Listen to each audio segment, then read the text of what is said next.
Mr. Jones of the Manor Farm had locked the hen houses for the night, but was too drunk to remember to shut the pop holes. With the ring of light from his lantern dancing from side to side, he lurched across the yard, kicked off his boots at the back door, drew himself a last glass of beer from the barrel in the scullery, and made his way up to bed, where Mrs. Jones was already snoring. As soon as the light in the bedroom went out, there was a stirring and a fluttering all through the farm buildings. Word had gone round during the day that old Major, the prize middle white boar, had had a strange dream on the previous night, and wished to communicate it to the other animals. It had been agreed that they should all meet in the big barn as soon as Mr. Jones was safely out of the way. Old Major, so he was always called, though the name under which he had been exhibited was Willington Beauty, was so highly regarded on the farm that everyone was quite ready to lose an hour's sleep in order to hear what he had to say. At one end of the big barn, on a sort of raised platform, Major was already ensconced on his bed of straw, under a lantern which hung from a beam. He was 12 years old, and had lately grown rather stout, but he was still a majestic-looking pig, with a wise and benevolent appearance, in spite of the fact that his tushes had never been cut. Before long, the other animals began to arrive, and make themselves comfortable after their different fashions. First came the 3 dogs, Bluebell, Jessie, and Pincher, and then the pigs, who settled down in the straw immediately in front of the platform. The hens perched themselves on the window-sills, the pigeons fluttered up to the rafters, the sheep and cows lay down behind the pigs and began to chew the cud. The 2 cart horses, Boxer and Clover, came in together, walking very slowly, and setting down their vast hairy hoofs with great care, lest there should be some small animal concealed in the straw. Clover was a stout, motherly mare approaching middle life, who had never quite got her figure back after her 4th foal. Boxer was an enormous beast, nearly 18 hands high, and as strong as any 2 ordinary horses put together. A white stripe down his nose gave him a somewhat stupid appearance, and in fact he was not of first-rate intelligence, but he was universally respected for his steadiness of character and tremendous powers of work. After the horses came Muriel, the white goat, and Benjamin, the donkey. Benjamin was the oldest animal on the farm, and the worst-tempered. He seldom talked, and when he did it was usually to make some cynical remark. For instance, he would say that God had given him a tail to keep the flies off, but that he would sooner have had no tail and no flies. Alone among the animals on the farm, he never laughed. If asked why, he would say that he saw nothing to laugh at. Nevertheless, without openly admitting it, he was devoted to Boxer. The 2 of them usually spent their Sundays together in the small paddock beyond the orchard, grazing side by side and never speaking. The 2 horses had just lain down when a brood of ducklings, which had lost their mother, filed into the barn, cheeping feebly and wandering from side to side to find some place where they would not be trodden on. Clover made a sort of wall round them with her great foreleg, and the ducklings nestled down inside it and promptly fell asleep. At the last moment, Molly, the foolish pretty white mare who drew Mr. Jones's trap, came mincing daintily in, chewing at a lump of sugar. She took a place near the front and began flirting her white mane, hoping to draw attention to the red ribbons it was plaited with. Last of all came the cat, who looked round as usual for the warmest place, and finally squeezed herself in between Boxer and Clover. There she purred contentedly throughout Major's speech, without listening to a word of what he was saying. All the animals were now present, except Moses, the tame raven, who slept on a perch behind the back door. When Major saw that they had all made themselves comfortable, and were waiting attentively, he cleared his throat and began, "Comrades, you have already heard about the strange dream that I had last night. But I will come to the dream later. I have something else to say first. I do not think, comrades, that I shall be with you for many months longer, and before I die, I feel it my duty to pass on to you such wisdom as I have acquired. I have had a long life. I have had much time for thought as I lay alone in my stall, and I think I may say that I understand the nature of life on this earth as well as any animal now living. It is about this that I wish to speak to you. Now, comrades, what is the nature of this life of ours? Let us face it, our lives are miserable, laborious, and short. We are born, we are given just so much food as will keep the breath in our bodies, and those of us who are capable of it are forced to work to the last atom of our strength. And the very instant that our usefulness has come to an end, we are slaughtered with hideous cruelty.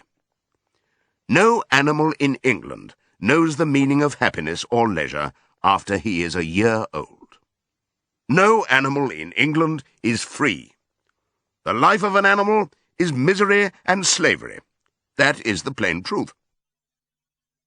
But is this simply part of the order of nature? Is it because this land of ours is so poor that it cannot afford a decent life to those who dwell upon it? No, comrades. 1,000 times no. The soil of England is fertile. Its climate is good. It is capable of affording food in abundance to an enormously greater number of animals than now inhabit it. This single farm of ours would support 12 horses, 20 cows, hundreds of sheep, and all of them living in a comfort and a dignity that are now almost beyond our imagining. Why, then, do we continue in this miserable condition? Because nearly the whole of the produce of our labour is stolen from us by human beings. There, comrades, is the answer to all our problems. It is summed up in a single word: man. Man is the only real enemy we have. Remove man from the scene, and the root cause of hunger and overwork is abolished forever. Man is the only creature that consumes without producing. He does not give milk, he does not lay eggs, he is too weak to pull the plough, he cannot run fast enough to catch rabbits, yet he is lord of all the animals. He sets them to work, he gives back to them the bare minimum that will prevent them from starving, and the rest he keeps for himself. Our labour tills the soil, our dung fertilizes it, and yet there is not one of us that owns more than his bare skin. You cows that I see before me, how many thousands of gallons of milk have you given during this last year? And what has happened to that milk which should have been breeding up sturdy calves? Every drop of it has gone down the throats of our enemies. And you hens, how many eggs have you laid in this last year, and how many of those eggs ever hatched into chickens? The rest have all gone to market to bring in money for Jones and his men. And you, Clover, where are those 4 foals you bore, who should have been the support and pleasure of your old age? Each was sold at a year old. You will never see one of them again. In return for your 4 confinements and all your labour in the fields, what have you ever had except your bare rations and a stall? And even the miserable lives we lead are not allowed to reach their natural span. For myself, I do not grumble, for I am one of the lucky ones. I am 12 years old, and have had over 400 children. Such is the natural life of a pig. But no animal escapes the cruel knife in the end. You young porkers who are sitting in front of me, every one of you will scream your lives out at the block within a year. To that horror we all must come. Cows, pigs, hens, sheep, everyone. Even the horses and the dogs have no better fate. You, Boxer, the very day that those great muscles of yours lose their power, Jones will sell you to the knacker, who will cut your throat and boil you down for the foxhounds. As for the dogs, when they grow old and toothless, Jones ties a brick round their necks and drowns them in the nearest pond. Is it not crystal clear, then, comrades, that all the evils of this life of ours spring from the tyranny of human beings? Only get rid of man, and the produce of our labour would be our own. Almost overnight we could become rich and free. What, then, must we do? Why, work night and day, body and soul, for the overthrow of the human race. That is my message to you, comrades. Rebellion. I do not know when that rebellion will come. It might be in a week, or in 100 years. But I know, as surely as I see this straw beneath my feet, that sooner or later justice will be done. Fix your eyes on that, comrades, throughout the short remainder of your lives. And above all, pass on this message of mine to those who come after you, so that future generations shall carry on the struggle until it is victorious. And remember, comrades, your resolution must never falter. No argument must lead you astray. Never listen when they tell you that man and the animals have a common interest, that the prosperity of the one is the prosperity of the others. It is all lies. Man serves the interests of no creature except himself. And among us animals, let there be perfect unity, perfect comradeship in the struggle. All men are enemies. All animals are comrades. At this moment there was a tremendous uproar. While Major was speaking, 4 large rats had crept out of their holes and were sitting on their hind quarters, listening to him. The dogs had suddenly caught sight of them, and it was only by a swift dash for their holes that the rats saved their lives. Major raised his trotter for silence. "Comrades," he said, "here is a point that must be settled. The wild creatures, such as rats and rabbits, are they our friends or our enemies? Let us put it to the vote. I propose this question to the meeting. Are rats comrades?" The vote was taken at once, and it was agreed by an overwhelming majority that rats were comrades. There were only 4 dissentients, the 3 dogs and the cat, who was afterwards discovered to have voted on both sides. Major continued, "I have little more to say. I merely repeat, remember always your duty of enmity towards man and all his ways. Whatever goes upon 2 legs is an enemy. Whatever goes upon 4 legs, or has wings, is a friend. And remember also that in fighting against man, we must not come to resemble him. Even when you have conquered him, do not adopt his vices. No animal must ever live in a house, or sleep in a bed, or wear clothes, or drink alcohol, or smoke tobacco, or touch money, or engage in trade. All the habits of man are evil. And above all, no animal must ever tyrannize over his own kind. Weak or strong, clever or simple, we are all brothers. No animal must ever kill any other animal. All animals are equal. And now, comrades, I will tell you about my dream of last night. I cannot describe that dream to you. It was a dream of the earth as it will be when man has vanished. But it reminded me of something that I had long forgotten. Many years ago, when I was a little pig, my mother and the other sows used to sing an old song of which they knew only the tune and the first 3 words.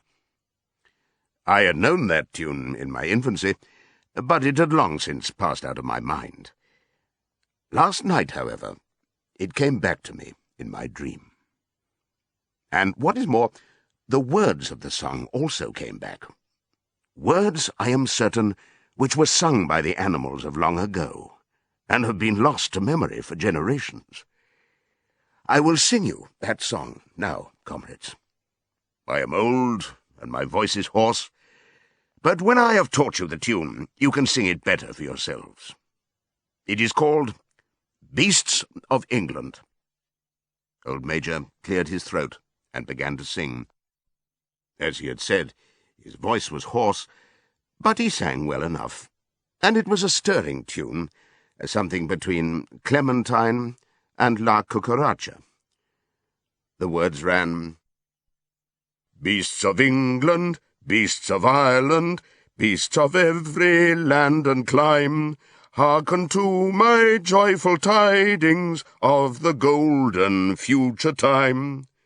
Soon or late the day is coming, tyrant man shall be o'erthrown, and the fruitful fields of England shall be trod by beasts alone. Rings shall vanish from our noses, and the harness from our back. Bit and spur shall rust forever, cruel whips no more shall crack. Riches more than mind can picture, wheat and barley, oats and hay, clover beans and mangel wurzels shall be ours upon that day. Bright will shine the fields of England, purer shall its waters be, sweeter yet shall blow its breezes on the day that sets us free. For that day we all must labour, though we die before it break. Cows and horses, geese and turkeys, all must toil for freedom's sake. Beasts of England, beasts of Ireland, beasts of every land and clime, hearken well and spread my tidings of the golden future time. The singing of this song threw the animals into the wildest excitement. Almost before Major had reached the end, they had begun singing it for themselves. Even the stupidest of them had already picked up the tune and a few of the words, and as for the clever ones, such as the pigs and dogs, they had the entire song by heart within a few minutes. And then, after a few preliminary tries, the whole farm burst out into Beasts of England in tremendous unison. The cows lowed it, the dogs whined it, the sheep bleated it, the horses whinnied it, the ducks quacked it. They were so delighted with the song that they sang it right through 5 times in succession, and might have continued singing it all night if they had not been interrupted. Unfortunately, the uproar awoke Mr. Jones, who sprang out of bed, making sure that there was a fox in the yard. He seized the gun which had always stood in a corner of his bedroom, and let fly a charge of No. 6 shot into the darkness. The pellets buried themselves in the wall of the barn, and the meeting broke up hurriedly. Everyone fled to his own sleeping place. The birds jumped onto their perches, the animals settled down in the straw, and the whole farm was asleep in a moment.